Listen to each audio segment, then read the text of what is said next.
हम्म, यार ये किस में खुल गया? ये तो गलत, साफ सुथरा दिख भी नहीं रहा है ये तो।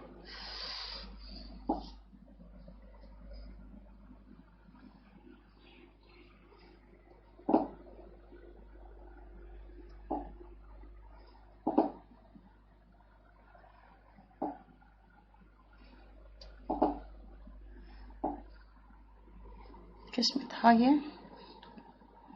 कौन से फोल्डर में था?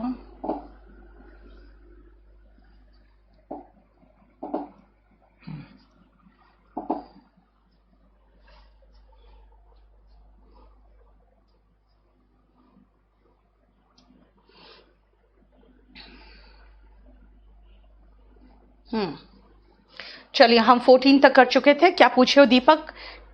टर्फ और टफ्ट का मीनिंग देखो बेटा, एक जो है ना गुच्छा को सीधा टर्फ कहेंगे, लेकिन टफ्ट जो होता है ना, जब भी आप घास को गुच्छे के रूप में उखाड़ते हो ना, पूरा वो जमीन का एक लेयर लेके उठता है, वो टफ्ट हो जाता है। हालांकि दोनों सिनोनिम में ही आएगा, ठीक है। गौरव, जैसे पढ़ा रहे बेटा पढ़ते रहो, थोड़ा पेशेंस रखो और जैसे पढ़ा रहे हो पढ़ो, उसके बाद प्रैक्टिस कर लेना, कुछ भी नहीं बचता है फिर इंग्लिश में, ठीक है ना। लेजर बेटा, लेजर अनकाउंटेबल है, लेजर रेस, रेस फिर काउंटेबल आ जाएगा, ठीक है ना। नेक्स्ट, ठीक है। अंकित, डाउट ग्रुप जानते हो? अभी हम स्पोकन का जो ग्रुप बनाए थे उसको भी मैनेज करना बड़ा मुश्किल हो रहा है। लड़कियों को ऐसे दनादन मैसेज कर रहे हैं लड़के, उसके बाद फिर अगर वो इसमें आउट कर देती है तो फिर उसको धमकी दिया जा रहा है। यही कारण से जानते हो हम लोग ग्रुप नहीं बना रहे हैं, बहुत यही प्रॉब्लम है सबसे बड़ा।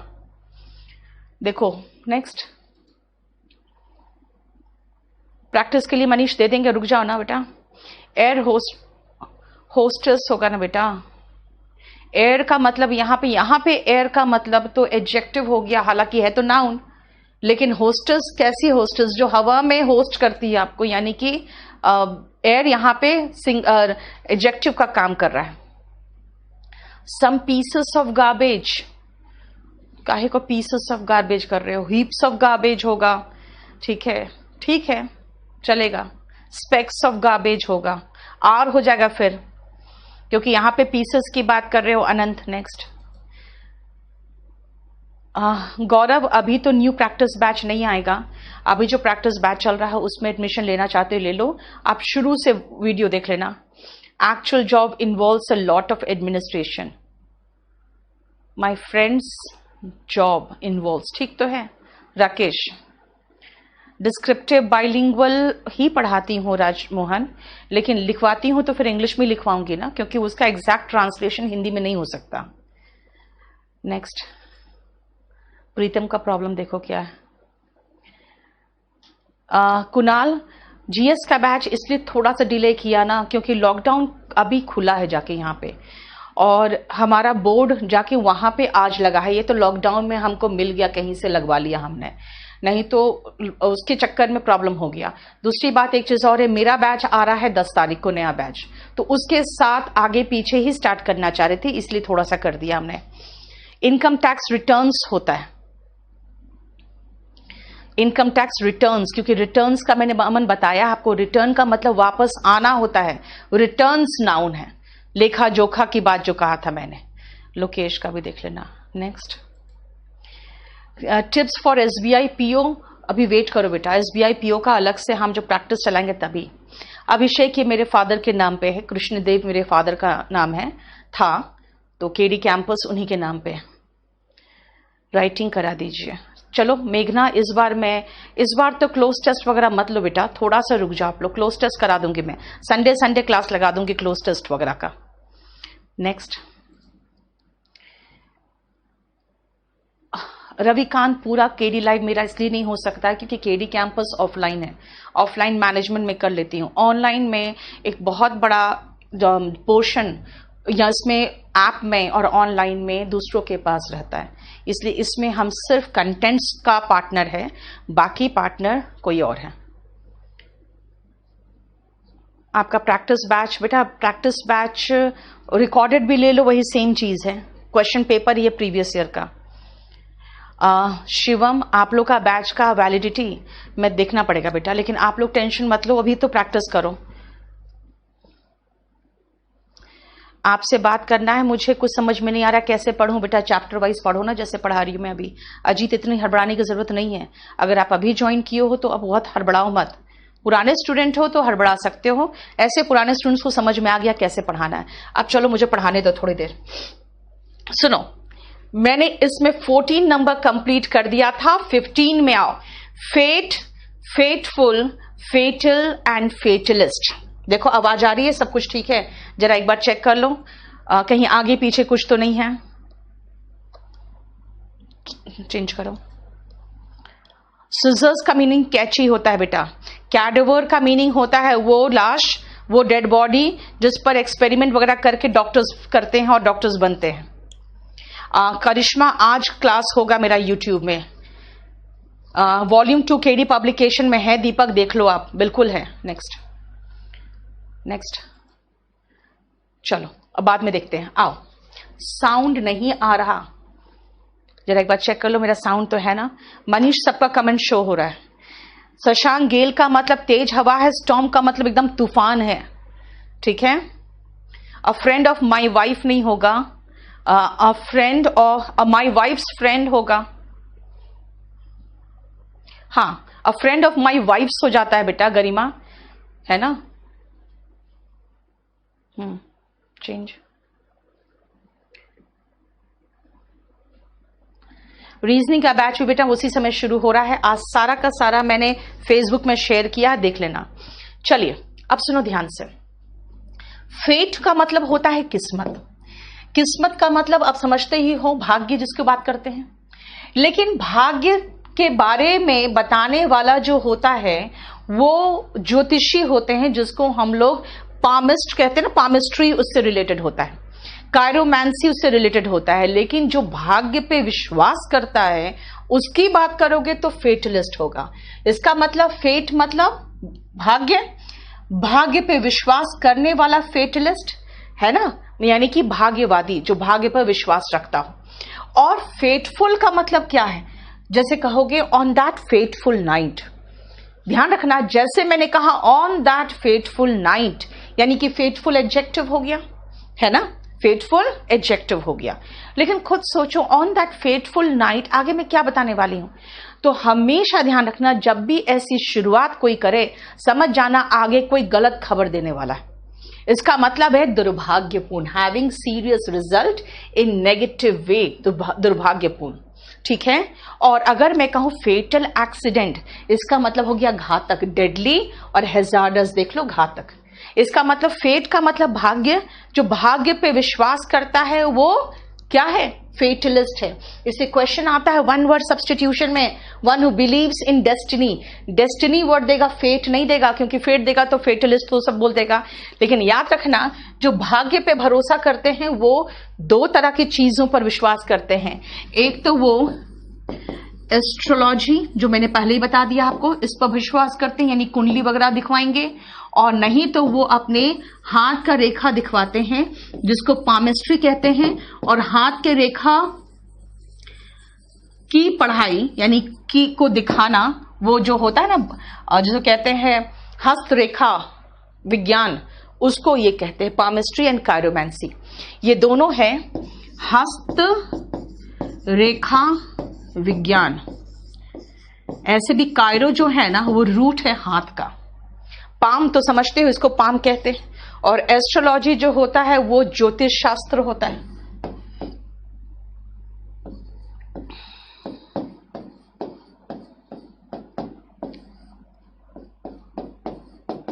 ठीक है, क्लियर। अब आओ नेक्स्ट, गुरमेंट, गुरमे, एपिक्योर, कॉन्शर एंड डैबलर। गुरमेंट का मतलब होता है पेटू। इसका मतलब जो बहुत खाए वो गुरमेंट होता है। गुरमेंट का एंटोनिम होता है जिसको खाने पीने से डर लगता है। ये एंटोनिम का साइन है। एंटोनिम इसका है सीटोफोबिक। फोबिया जब भी देखो समझ जाओ इसका मतलब है डर, ठीक है। तो सीटोफोबिक होता है जिसको खाने पीने से डर लगता है। तो गुरमेंट कौन है? पेटू, जो बहुत खाए वो गुरमेंट है। इसका मतलब एक और सिनोनिम लिखना, ग्लटन, ग्लट इन टन्स, मतलब ग्लट का मीनिंग होता है स्वॉलो करना, और टन का मतलब टनों में, यानी ग्लटन होता है टन में स्वॉलो करना। है, आवाज आ रही है? ठीक है ना, क्लियर? नेक्स्ट देखो, अ वोरेशियस ईटर, वोरेशियस ईटर मतलब समझ जाओ, अगर मैं वोरेशियस रीडर बोलूं इसका मतलब जो दिन भर बैठ के पढ़ता रहता है, वोरेशियस ईटर जो दिन भर खाता रहता है, ये ध्यान रखना, ठीक है? सो गुरमेन का सिनोनिम है ग्लटन, एंटोनिम है जो खाने पीने से डरता है, सीटोफोबिक।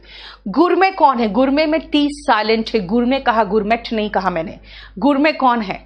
पाक कला का पारखी, जिसको खाने पीने का, अच्छा जैसे संजीव कपूर को देखते हो ना, वो क्या है? गुरमे है। क्या है मतलब? Food connoisseur. So what is connoisseur? अभी आते हैं। गुरमे का सिनोनिम है गैस्ट्रोनॉमिस्ट। तो फिर गैस्ट्रोनॉमी क्या है भाई? खाने पीने का जो कला होता है ना, खाना बनाने का जो कला, उसको हिंदी में कहते हैं पाक कला, ठीक है? पाक का मतलब होता है, जैसे पकवान से पाक वर्ड बना है, तो पाक कला का मतलब होता है गैस्ट्रोनॉमी। इसीलिए अगर खाली गैस्ट्रोनॉमी आता तो इसका मतलब होता पाक कला, यानी आर्ट ऑफ फूड मेकिंग, ठीक है ना? पाक कला, आर्ट ऑफ फूड मेकिंग। तो फिर जो पाक कला में माहिर होगा तो गैस्ट्रोनॉमी से गैस्ट्रोनॉमिस्ट बन गया, ठीक है? अब आओ, एपिक्योर क्या है? खाने पीने के शौकीन लोग जो होते हैं एपिक्योर होते हैं। ये नहीं कि बैठ के वो इतना इतना खा लेगा, वैसा नहीं है, लेकिन उनको क्या है ना, अच्छा फूड, अच्छा वाइन, इन सब को है ना एंजॉय करने की उसकी लालसा रहती है कि हम अच्छा फूड खाएं, अच्छा वाइन हो, यहां से वहां से। ऐसे लोग, जैसे मैंने एक को देखा था आम के सीजन में, वो ऐसे ऐसे रेयरेस्ट आम मंगवाते थे अपने घर में, जो आम इनफैक्ट इंडिया में मिलता ही नहीं है। क्यों? क्योंकि वो इतने महंगे आम होते हैं कि उनको सिर्फ एक्सपोर्ट किया जाता है। तो वो क्या करते थे ना, जो एक्सपोर्टेड आम होते थे, क्योंकि इंडिया में तो मिलेगा ही नहीं, एक्सपोर्टेड आम को वहां से फिर इंपोर्ट करवाते थे। तो आप समझ सकते हो ऐसे लोग क्या होंगे। ऐसे लोग बैठ के मतलब पेटू की तरह नहीं खाते, बल्कि वो क्या करते हैं, अच्छा फूड, अच्छा वाइन, ये सब टेस्ट करने की उनकी आदत होती है। So epicure is fond of eating and drinking, अच्छे खान पान का शौकीन जिसको कहेंगे। कॉनश्योर का सबसे पहले स्पेलिंग याद रखना, ये कई बार आ चुका है। कॉनश्योर का कई बार आया है, ओकेजन का कई बार आया है, क्योंकि ओकेजन में हमारी आदत होती है डबल एस लगाने की, ओकेजन में एक एस लगता है, ये ध्यान रखना। तो कुछ कुछ स्पेलिंग्स होते हैं ना, बहुत बार आए होते हैं। कॉनश्योर कई बार आया है, डबल एन है और डबल एस से ध्यान रखना, बीच में ओ आई है। कॉनश्योर कला, जानते हो ना, किसी तरह की कला या संस्कृति होती है, अगर उसमें अच्छे होते हो या उसके स्पेशलिस्ट होते हो, तो स्पेशलिस्ट बनने के लिए आपको उस कला में रुचि ही नहीं, आप उस कला के माहिर होने चाहिए। इसे कॉनश्योर का मतलब होता है कला का पारखी। तभी हम कहें गैस्ट्रोनॉमिस्ट को क्या कहें, फूड कॉनश्योर, यानी कि खाने पीने का जो कला है उसका जो पारखी है वो फूड कॉनश्योर, ठीक है ना? कॉनश्योर का मतलब कला का पारखी। मैंने कहा भाई, अच्छा परख होने के लिए आपके पास नॉलेज होना चाहिए। कहोगे इतना टाइम कहाँ है ना? पढ़ाई करो, फिर नौकरी करो, नौकरी के बाद तो जिंदगी और झंड होती है कि फिर आपको समय से जाओ, समय से आओ। जो थोड़े बहुत अरमान होते हैं वो थोड़ा बहुत हाथ उठ चला के खत्म हो जाता है। तो वही जो थोड़ा बहुत शौक होता है ना, शौकिया तौर पर जो हम लोग करते हैं, तो हम लोग जैसे को डैबलर और डिलेटेंट कहते हैं, ठीक है? मतलब पर्सन जो इंटरेस्टेड तो है किसी आर्ट में, लेकिन नॉट इन अ सीरियस वे, आप उसको अपना प्रोफेशन नहीं बना रहे हो, ठीक है ना? तो आप डैबलर हो, डिलेटेंट हो। जरा देखो ध्यान से, कोई प्रॉब्लम? नेक्स्ट, कैडेवर तो लाश को कहेंगे ना बेटा, पोस्टमार्टम तो उस प्रक्रिया को कहेंगे, उस लाश का जो जांच होता है उसको दफनाने से पहले। लेकिन कैडेवर को दफनाया कहां जाता है? इसका पीडीएफ चंदन लोड कर दिया बहुत पहले ही। हेडक्वार्टर वर्ब है पूजा, वर्ड फॉर वर्ड होता है, वर्ड्स टू वर्ड्स कुछ नहीं है, वर्ड फॉर वर्ड यानी शब्दशः एक एक शब्द वैसे ही। नेक्स्ट, क्लियर हो गया? नेक्स्ट आओ, यहां तक कोई इश्यू नहीं। Amateur and professional. एमेच्योर भी कई बार कहते हैं उसको, हालांकि एमेच्योर, मैच्योर जो वर्ड है ना वो तो ये वाला मैच्योर है, ठीक है। तो इस मैच्योर का मतलब समझते हो ना, जो मैच्योर हो जाती है नहीं, बचकानी हरकत नहीं करते हो। तो अगर मैच्योर का उल्टा देखोगे तो चाइल्डिश हो जाएगा। और मैच्योर का एंटोनिम एक और हो सकता है, वो है इमैच्योर। समझ रहे हो? मैच्योर का मतलब जब आप मैच्योर होते हैं तो थोड़ा सा आप समझदारी जैसा हरकत करते हो, वो मैच्योर नहीं है। इसका स्पेलिंग देखो, ये अलग स्पेलिंग है, MATURE नहीं है। ये इमैच्योर जो है ये ऐसा व्यक्ति होता है जो सिर्फ शौकिया तौर पर, सिर्फ खेल के लिए कोई खेल में भाग लेता है। अब जैसे सुशील सिंह है, वो अगर रेसलिंग की बात अगर करोगे तो इमैच्योर है ना, यानी कि वो खेलने के लिए कोई पैसे नहीं ले रहा है। इसीलिए जैसे हमारे देश में जब क्रिकेट खेलने जाता है तो क्या क्रिकेट खेलने के थोड़ी पैसे उनको मिलेंगे? उनको क्या के लिए मिलते हैं? वो ज्यादा कमाई कहाँ से करते हैं? तो बाकी एडवर्टीजमेंट वगैरह से करते हैं। हमारे जो यहाँ से जाते हैं ओलंपिक में, भले उनका पूरा रहना खाना सबका उसके बाद जीत के आते हैं तो पैसे मिलते हैं, लेकिन उनको कोई एक पर्टिकुलर सैलरी नहीं मिलता है। जानते हो सैलरी कहां से मिलता है? इन लोग को एक गवर्नमेंट जॉब दे दिया जाता है जहां से इनकी सैलरी आती है। खेल के लिए सैलरी नहीं मिलता है, because they are immature. A person who does something for pleasure and not as job. यानी कि रेसलिंग में क्या है, विजेंदर गया कहां पे चला गया? WWE में, वहां पे प्रोफेशनल बन गया। इसलिए प्रोफेशनल क्या है? One who is paid in a sport और एक्टिविटी। किसी खेल के लिए जब उसे पैसा मिलने लगता है तो प्रोफेशनल होता है, और जब उसको पैसा उस खेल के लिए नहीं मिलता है, एज अ सैलरी उस खेल के लिए नहीं मिलता है, तब वो एमेच्योर कहलाता है। ठीक है, क्लियर? बोलो, कोई प्रॉब्लम? सब्जेक्ट स्वीटी क्या लिखी हो आप? सब्जेक्ट वर्ब एग्रीमेंट की बात कर रहे हो? लास्ट क्लास तो मैंने करा दिया है। बेबी बॉय में बॉय एडजेक्टिव हो जा रहा है बेटा, काम कर रहा है। ठीक है, मार्बल वाले सेंटेंस, मार्बल में मैंने बताया था बेटा, मार्बल का मतलब होता है संगमरमर, लेकिन मार्बल्स कह दोगे तो वो गोल गोल जो कंचे होते हैं जो बच्चे खेलते हैं। गेल और स्टॉर्म में, गेल और तूफान, जैसे विंड के साथ ज्यादा हो गया तो गेल हो गया, स्टॉर्म तो बिल्कुल तूफान हो गया। नेक्स्ट, गेल तो कई बार चलता है, उससे क्या फर्क पड़ता?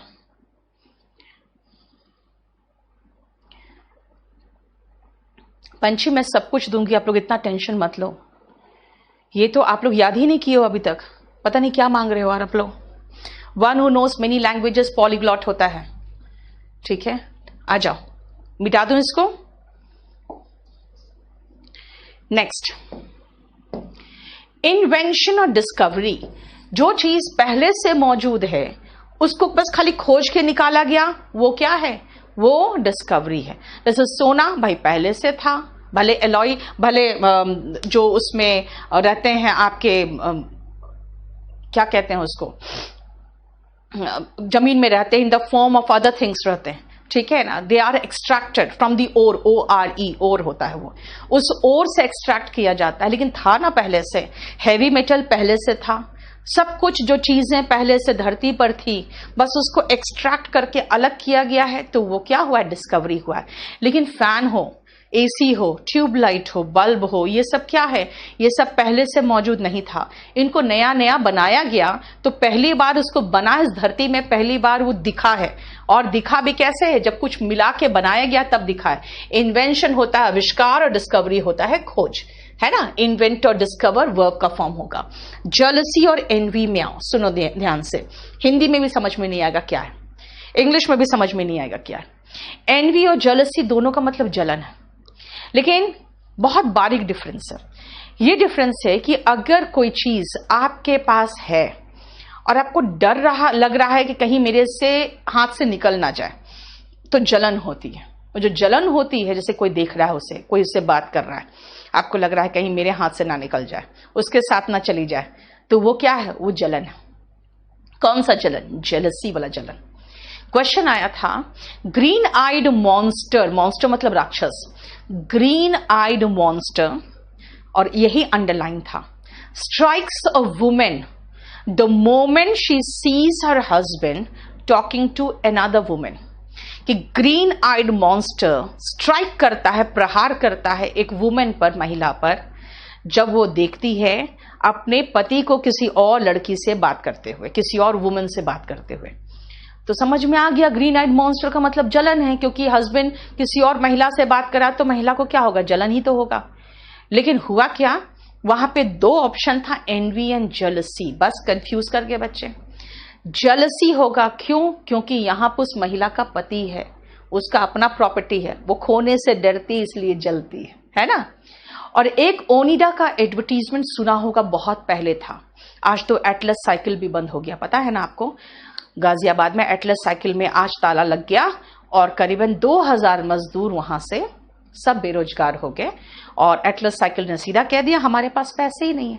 बेसिकली क्या है ना, सरकार के जो नियम होते हैं ना वो बहुत अजीब होते हैं। उनका कहना है हम लोगों को आप टैक्स भी दो, आप अपने स्टाफ को सैलरी भी दो, ठीक है ना, जबकि वो खुद डीए वगैरह सब काट रहे हैं। कह रहे हैं अभी दिल्ली सरकार रो रही है कि हमें सैलरी देने के लिए पैसा नहीं। भाई आपके पास करोड़ों करोड़ों टैक्स जाता है, तो आप एक महीने में ही खत्म है आपके पास। और आप चाहते हो जितने बिजनेसमैन हैं वो टैक्स भी दे, अपना रेंट भी चुकाए, अपना बिजली बिल भी चुकाए और सब स्टाफ को सैलरी भी दे। तो हम लोगों ने कितना कमा के रख लिया भाई। एटलस साइकिल ने सीधा सीधा बंद कर दिया। तो होता क्या है ना कि बेसिकली, एक सेकंड रुकना,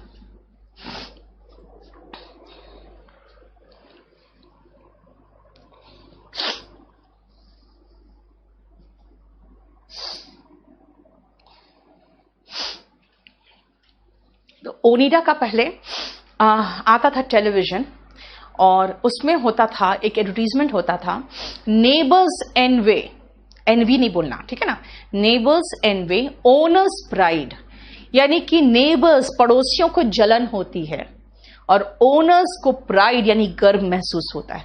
ओनर्स गर्व क्यों महसूस करते हैं? क्योंकि उनके पास ओनिडा का टीवी है। नेबर्स को जलन क्यों होती है? क्योंकि उनके पास नहीं है। तभी तो मैंने कहा जब आपके पास नहीं है आप जलते हो तो एनवी, जब आपके पास है लेकिन खोने से डरते हो इसीलिए जलते हो, जैसे महिलाएं जलती हैं, तो वो जेलसी हुआ। ठीक है, हो गया? बोलो कोई प्रॉब्लम यहां तक? पूजा नेक्स्ट 7 का रिपीट करूं बेटा, आप लोग फिर से दोबारा तिबारा देख लो, क्योंकि मैं बहुत अजीब सबका कमेंट शो हो रहा है, क्योंकि मैं बहुत धीरे धीरे चल रही हूं। लेकिन जानते हो आप लोग इतना रिपीट करवा रहे हो ना कि आगे बढ़ना मुश्किल हो जाता है। इस बैच के बाद प्रैक्टिस बैच जरूरी नहीं है शौर्या, बीच का जो प्रैक्टिस बैच है वही ज्वाइन करना। अगर मेरे पास बैचेस बढ़ जाते हैं तो प्रैक्टिस बैच नहीं आ पाता है। हाँ, फिर संडे को खाली मैं एक क्लास लूंगी प्रैक्टिस का, आपका हर संडे को। नेक्स्ट ऑफलाइन क्लास शुरू होगा बेटा 20 जुलाई के बाद, हम लोगों को परमिशन मिलेगा। डिस्क्रिप्टिव बैच का राशु, डिस्क्रिप्टिव बैच कौन सा चाहिए वो आप देख लो, ठीक है। एसएससी टियर 3 का चाहिए तो वो देख लो, नहीं तो कंपल्सरी इंग्लिश का चाहिए। अगर आप हिंदी मीडियम के हो तो कंपल्सरी इंग्लिश लेना। चलो 20 में आ जाओ। लाइटिंग, लाइटनिंग एंड लाइटन। अब लाइटन में भी आईएनजी हम लगा सकते थे, लेकिन आईएनजी लगा ही देते हैं, ठीक है ना। क्यों? क्योंकि हमें आईएनजी फॉर्म में जब पढ़ा रही हूं मैं तो इसमें भी आईएनजी लगा देती हूं। सुनो ध्यान से, लाइटिंग तो वो है जैसे कहेंगे, अगर मैं कहूं यहां पर लाइटिंग बढ़ा दो, कम है लग रहा है, मतलब ये बल्ब्स वगैरह बढ़ा दो, यानी वो बल्ब्स ट्यूब्स जो कि लाइट देता है, तो वो लाइटिंग है, ठीक है। लेकिन लाइटिंग के बीच में एन डाल दोगे तो इसका मतलब है जो बिजली कड़कती है ना वो वाला लाइटनिंग। जैसे कहें अगर कि ये जो मीनार है ना ये लाइटनिंग से डिस्ट्रॉय हो गया था, यानी इस पर बिजली गिर गई थी। लाइटनिंग कहां है? एन लगाया मैंने बीच में, लेकिन एन के पहले एक ई भी लगा दोगे तो लाइट, प्रकाश में करना इस लाइटनिंग। अगर मैं कहूं we are lightning this building, इसका मतलब है हम इस बिल्डिंग में लाइट्स लगा के इसको प्रकाश में करने जा रहे हैं। वी आर, आर के बाद वर्ब आईएनजी फॉर्म में आएगा, तो we are lightning this building, यानी कि हम इस बिल्डिंग को प्रकाश में कर रहे हैं। और लाइटन का एक और मीनिंग है, इसका मतलब है लाइट करना। अगर मैं कहूं कि अगर आप क्लास कम कर दोगे ना तो this will lighten your burden, अगर मेरा स्टाफ मुझे कहे कि this will lighten your burden, इसका मतलब जो बोझ है आप पर ना वो कम हो जाएगा। अगर मैं ये कहूं कि ये क्रीम लगा लो, this will lighten your skin, यानी कि स्किन में जो कालापन आया है वो हट जाएगा। देखते नहीं हो लड़के लड़कियां fair and lovely and fair and handsome सब लगा के बैठे रहते हैं, क्यों? They want to lighten this skin. Lighten का मतलब क्या हुआ? प्रकाश में करना, बोझ कम करना और रंग हल्का करना, यही सब तो है। I am lightening my house, प्रकाश में करना। अगर मैं कहूं please reduce the number of your classes, this will lighten your burden, बोझ कम कर देगा। And this cream will lighten your skin, इसका मतलब रंग हल्का कर देगा, है ना? क्लियर? 21 में आओ। Eminent, imminent, notorious, anonymous and living legend, इन सबको एक साथ देखना है। पहले एक बार मीनिंग देख लो तो। रुपेश CHSL हो या CGL हो, बात बराबर है, यही है। विकास 10th के लगभग शुरू होगा सारा, GS का बैच भी, रीजनिंग का बैच भी। नेक्स्ट अंकित ऑनलाइन मंगा लो, क्योंकि अभी एकदम सबके बॉर्डर सील है, सब बुक शॉप्स वाले परेशान है कि हम लोग बुक लेके जाएं कैसे। यस रविकांत, मैंने अजीत आप लोग को जो पढ़ा रही थी पिछले क्लास में वही पढ़ा रही हूं। आप लोग अचानक किसी दिन आओगे तो मैं क्या करूं? गौरव, SBI PO में कॉम्प्रिहेंशन इंपॉर्टेंट नहीं है, लेकिन आपका अंडरस्टैंडिंग बहुत इंपॉर्टेंट है, ये ध्यान रखना। कॉम्प्रिहेंशन हम सबसे लास्ट में करते हैं। आ जाओ नेक्स्ट। एमिनेंट, अगर मैं ये कहूं कलाम वॉज एन एमिनेंट पर्सन, यानी वो प्रख्यात भी थे और लोग उसका सम्मान भी करते थे, उनको लोग पसंद भी करते थे, ठीक है ना? इमिनेंट, इसका मतलब है कि nowadays you can see death is imminent if we do not take precautions. Death is imminent, यानी कि होगा ही और निकट भविष्य में हो जाएगा। अगर हम प्रिकॉशन नहीं ले तो अपकमिंग क्या है हमारे लाइफ में, अब अबाउट टू हैपन डेथ। अगर मैं कहूं imminent death of the 4 convicts of Nirbhaya case, imminent death for, यानी कि कितना भी कर ले घटित तो होता ही होता है ना। Death was imminent for them, यानी कि उनके लिए इमिनेंट था डेथ, वो तो होना ही होना था, ठीक है। नटोरियस, अब सुनो ध्यान से, इमिनेंट भी प्रख्यात होते हैं, नटोरियस भी होते हैं, लेकिन ये प्रख्यात होते हैं, ये कुख्यात होते हैं। नटोरियस कौन होते हैं? लोग उसके बारे में जानते हैं लेकिन लोग उन्हें पसंद नहीं करते, है ना। बहुत सारे ऐसे टेररिस्ट्स होते हैं जो बहुत फेमस हो जाते हैं, जैसे ओसामा बिन लादेन।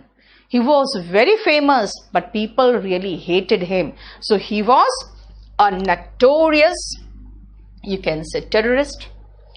ठीक है। कई बार ऐसा होता था पहले, एक कोई एनोनिमस लेटर आता था, लोग डर जाते थे। What is anonymous? बहुत सारे लोग आज भी एनोनिमस लेटर भेजते हैं प्राइम मिनिस्टर ऑफिस में, क्योंकि वो चाहते हैं प्राइम मिनिस्टर ऑफिस को बताना कि यहाँ पे ये चीज हो रहा है, लेकिन वो नहीं चाहते हैं कि हम फंसे। इसलिए क्या करते हैं, वो लेटर भेज देते हैं, नीचे लिख देते हैं आपका शुभ चिंतक, मतलब नाम तो बताया ही नहीं। तो एनोनिमस का मतलब देखो, जहां पर भी ये निम्न वर्ड आएगा ना, ये निम्न वर्ड समझ जाना नेम की बात हो रही है, ठीक है। और एन है, इसका मतलब नहीं है एन, इन, अन सब क्या करता है, नेगेटिव करता है। और ओ यूएस जहां आए समझ जाना एडजेक्टिव है। सो एनोनिमस इज विदाउट नेम, जिसमें नाम का पता नहीं होता है। एंड लिविंग लेजेंड, आ जाओ, एक सेकेंड रुकना बेटा।